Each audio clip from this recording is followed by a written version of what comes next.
जय श्री कृष्णा दोस्तों, श्री कृष्ण जन्माष्टमी की हार्दिक शुभकामनाएं।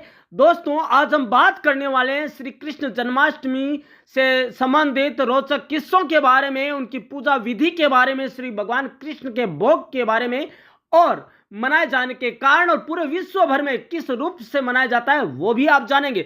दोस्तों, श्री कृष्ण जन्माष्टमी जिसे गोकुलाष्टमी भी कहा जाता है, एक हिंदू त्योहार है जो कि प्रतिवर्ष मनाया जाता है। यह भगवान श्री कृष्ण का उत्सव है। पंचांग हिंदू कैलेंडर के अनुसार भाद्रपद मास के कृष्ण पक्ष की अष्टमी तिथि को भगवान विष्णु के 8वें अवतार श्री कृष्ण का जन्म हुआ था।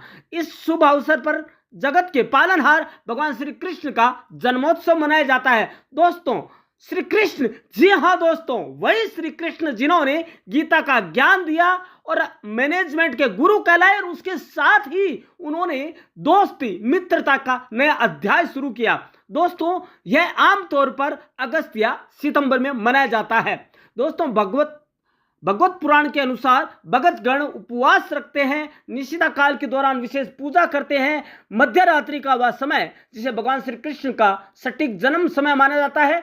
जन्माष्टमी की अष्टमी तिथि जो है वो 16 अगस्त को मनाई जाएगी और इसी दिन भगवान श्री कृष्ण का जन्माष्टमी का त्योहार भी है। दोस्तों, वैसे तो श्री कृष्ण का जन्म रोहिणी नक्षत्र में हुआ था, लेकिन इस बार कृष्ण जन्माष्टमी का रोहिणी नक्षत्र का संयोग नहीं बन रहा है। इस साल रोहिणी नक्षत्र 17 अगस्त की सुबह 4:38 से लेकर 18 अगस्त की सुबह 3:17 तक रहेगा। दोस्तों, अब जान लेते हैं कृष्ण जन्माष्टमी की पूजा विधि को। दोस्तों, इस त्योहार की पूजा विधि बहुत महत्वपूर्ण है क्योंकि लड्डू गोपाल का जन्म सभी तैयारियों का केंद्र बिंदु होता है। इस पूजा का अधिकतम लाभ उठाने के लिए आज हम आपके साथ पूजा विधि शेयर कर रहे हैं। विधि बता रहे हैं आपको जो कि आपके लिए फायदेमंद होने वाली है। सुबह स्नान करें और नए कपड़े पहने। रात्रि में पूजा की तैयारी श्री कृष्ण के पालने को सजाकर शुरू करें तथा मंदिर को साफ करने के लिए गंगा जल का प्रयोग अवश्य करें। पूजा शुरू करने के लिए ध्यान करें। भगवान श्री कृष्ण की मूर्ति को आदरपूर्वक पालने में रखें। अगर आपके पास पालना नहीं है तो आप लकड़ी की चौकी का भी इस्तेमाल कर सकते हैं। भगवान के चरणों में जल चढ़ाने को पाद्य कहते हैं। भगवान को अर्घ्य अर्पित करें, आचमन करें जिसमें भगवान को जल अर्पित करना और फिर उसे पीना शामिल है। भगवान के स्नान समारोह को संपन्न करने के लिए मूर्ति पर पंचामृत की 5 सामग्रियां डालें। दूध, दही, शहद, घी और गंगा जल 5 सामग्री को इकट्ठा करें। फिर बाद में उन्हें प्रसाद के रूप में उपयोग करके पंचामृत तैयार करें।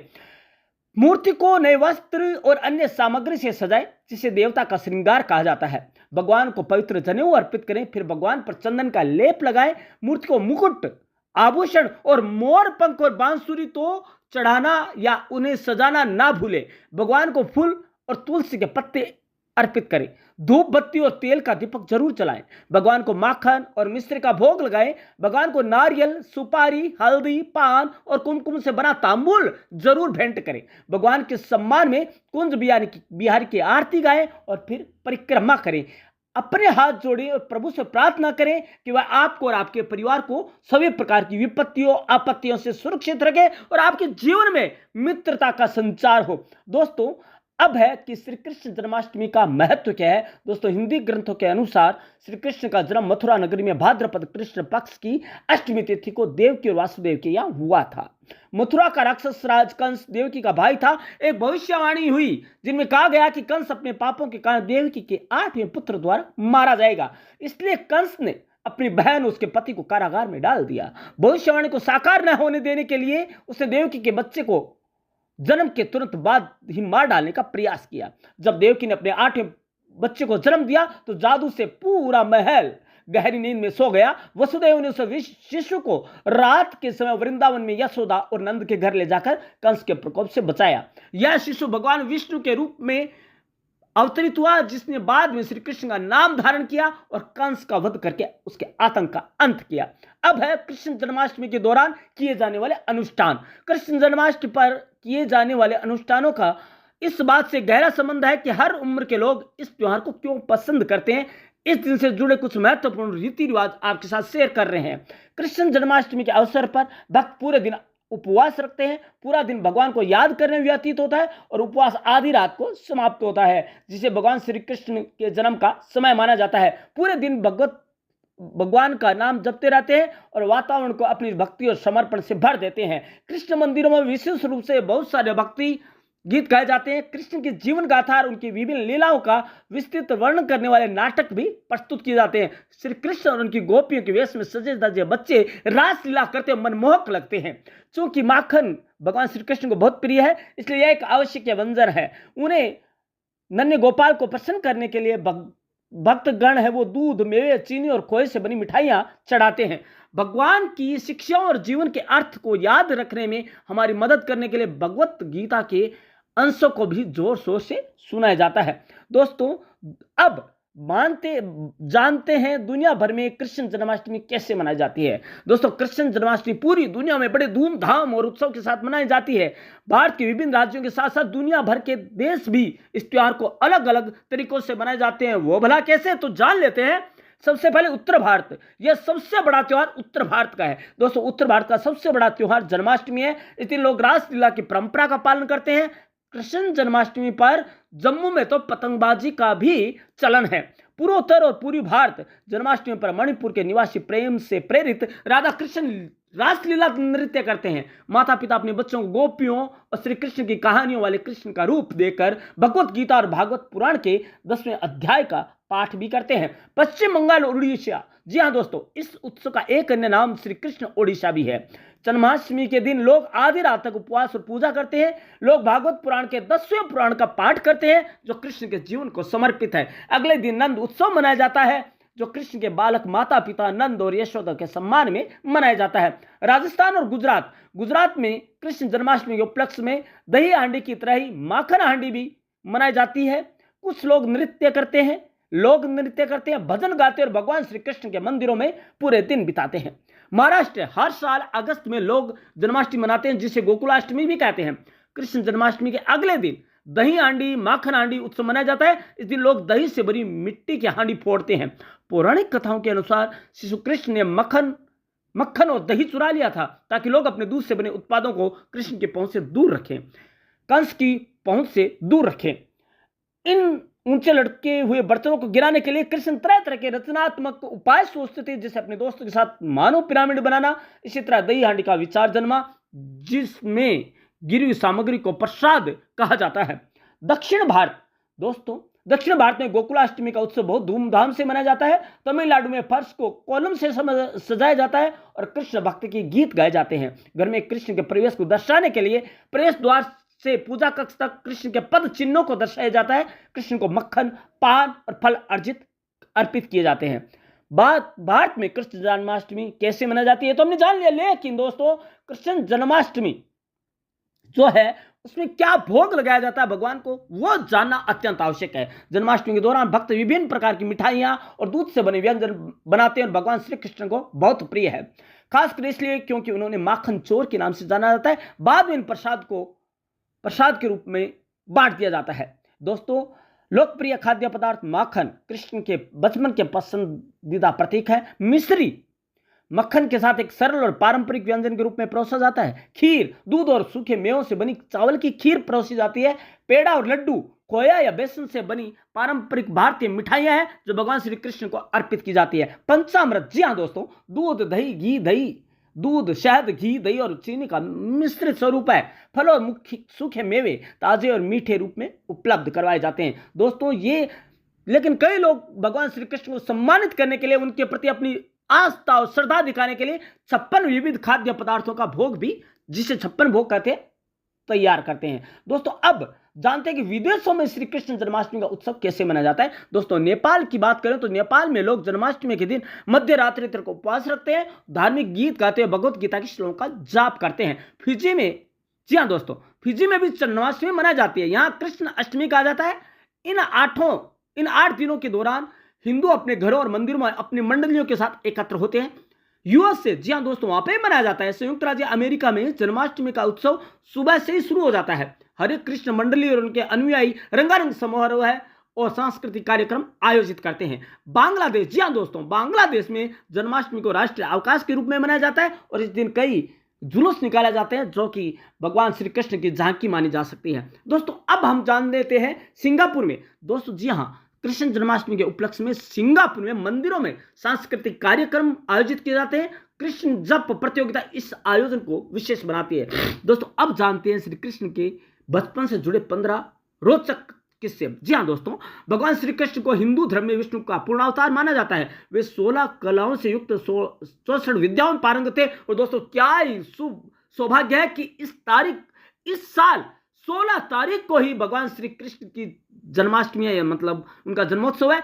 वे प्रेम और युद्ध दोनों में कुशल थे। उनके बचपन का नाम कन्हैया था, जिन्हें प्यार से लोग कान्हा कहते थे। आइए हम जानते हैं उनके बचपन के 15 घटनाक्रमों को। उनका कृष्ण नाम ऋषि गर्ग ने रखा था।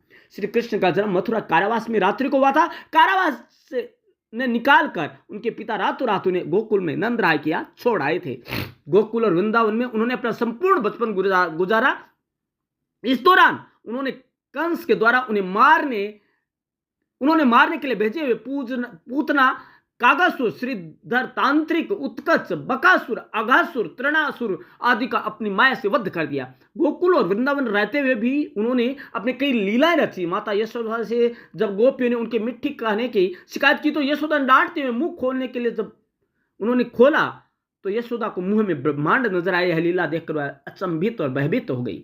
दोस्तों, बचपन में ही एक बार उनकी माता यशोदा ने उन्हें ओखल से बांध दिया था। तब उन्होंने उनके जाने के बाद उस ओखल को खींचकर आंगन में लगे 2 पेड़ों के बीच को उखाड़ दिया था। उनमें से 2 देवता निकलकर बाल कृष्ण को प्रणाम करके वे कहते हैं कि हम दोनों यक्ष कुबेर के पुत्र नंद कुबेर और मणिग्रीव है। श्राप के कारण वृक्ष बन गए, आपकी कृपा से हमारा उद्धार हो गया। दोस्तों, अब आगे है श्री कृष्ण के बचपन के कई मित्र थे, जैसे मनसुखा, मधुमंगल, श्रीदामा, सुदामा, उद्धव, सुबाहु, सुबल, सुभद्र, मणिभद्र, भोज, लोक कृष्ण, तोक कृष्ण, वरुथप, मधुकंड, विशाल, रसाल, मकरंद, सदानंद, चंद्रहास, बकुल, शारद, बुद्धि प्रकाश आदि। बचपन में यह सभी गोकुल और वृंदावन के गलियों में माखन चोरते हुए और उद्धम मचाते थे। बाल सखियों में चंद्रावली, श्यामा, शेव्या, पाद्या, राधा, ललिता, विशाखा और भद्रा आदि के नाम लिए जाते हैं। श्री कृष्ण को एक बार माता यशोदा ग्वालों की शिकायत पर उन्हें अंधेरी कोठरी में कैद के लिए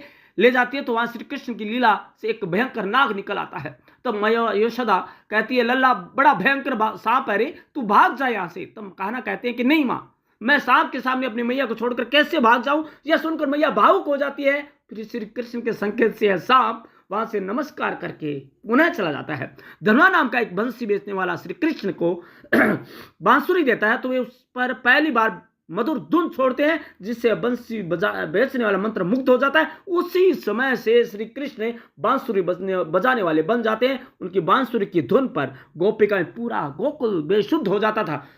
श्री कृष्ण का राधा से मिलन उस वक्त होता है जबकि राधा के पिता वृषभानु जी बरसाने में उनके घर फाग उत्सव का आयोजन करने के लिए विचार विमर्श करने आते हैं। कुछ लोग कहते हैं कि राधा ने श्री कृष्ण को पहली बार तब देखा था जबकि ओखल से बंधे होते। कुछ लोगों के अनुसार श्री कृष्ण और राधा का मिलन गोकुल और बरसाने के बीच में फाग उत्सव के दौरान हुआ था और दोनों में प्रेम पनप गया था। दोस्तों, कहते हैं कि एक बार श्री कृष्ण ने एक फल बेचने वाली से उनके सारे फल ले लिए थे और बदले मुट्ठी भर धान दिया था। फलवाली इससे ही संतुष्ट होकर चली गई थी, परंतु जब उसने घर जाकर अपनी पोटली में बंधे धान को खोला तो उसमें हीरे जवाहरात थे। भगवान की लीला को कौन जान सकता है। कहते हैं कि एक बार अधिक मास में कात्यायनी मां का व्रत पूजन करने के लिए गांव की कुछ ग्वालिनी गांव के बाहर स्थित यमुना तट के पास के मंदिर में जाती है और यमुना में निर्वस्त्र होकर स्नान करती है। तो उस दौरान श्री कृष्ण अपने सखाओं द्वारा वहां पहुंचकर उनके तट पर रखे हुए सारे वस्त्र हरण करके एक वृक्ष पर चढ़ जाते हैं। जब ग्वालिनों को पता चलता है तो वे वृक्ष पर बैठे श्री कृष्ण से अपने वस्त्र की मांग करती है। इस पर श्री कृष्ण कहते हैं, तुमने यमुना में इस तरह निर्वस्त्र होकर उसका अपमान किया है, अब तो तुम्हारे पतियों के सामने ये वस्त्र लौटाए जाएंगे, तुम्हें इस तरह स्नान नहीं करना चाहिए था। तब उनका मित्र मनसुखा कहता है कि वचन दो कि फिर कभी नदी में निर्वस्त्र होकर स्नान नहीं करोगी और हमारी शिकायतें हमारी माताओं से नहीं करेगी।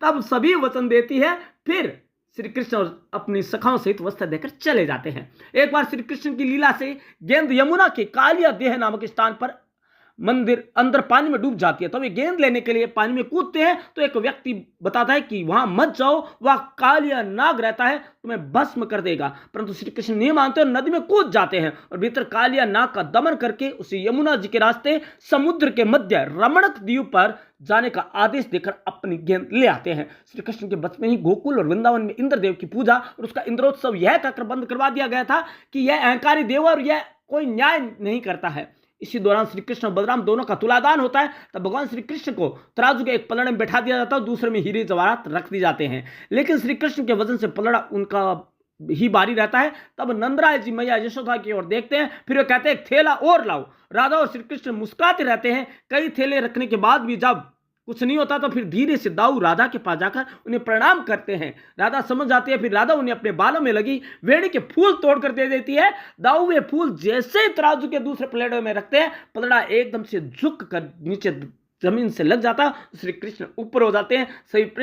सभी प्रसन्न होकर मुस्कुराने लगते हैं। इंद्रोत्सव बंद होने से इंद्रदेव कुपित हो जाते हैं, तो वे सावर्तक से कहकर गोकुल और वृंदावन में जल प्रलय करवा देते हैं। ऐसे में श्री कृष्ण सभी ग्रामवासियों को बचाने के लिए गोवर्धन पर्वत अपनी अंगुली पर, छोटी अंगुली पर उठा लेते हैं और सभी गांव वालों को उसके भीतर आने को कहते हैं।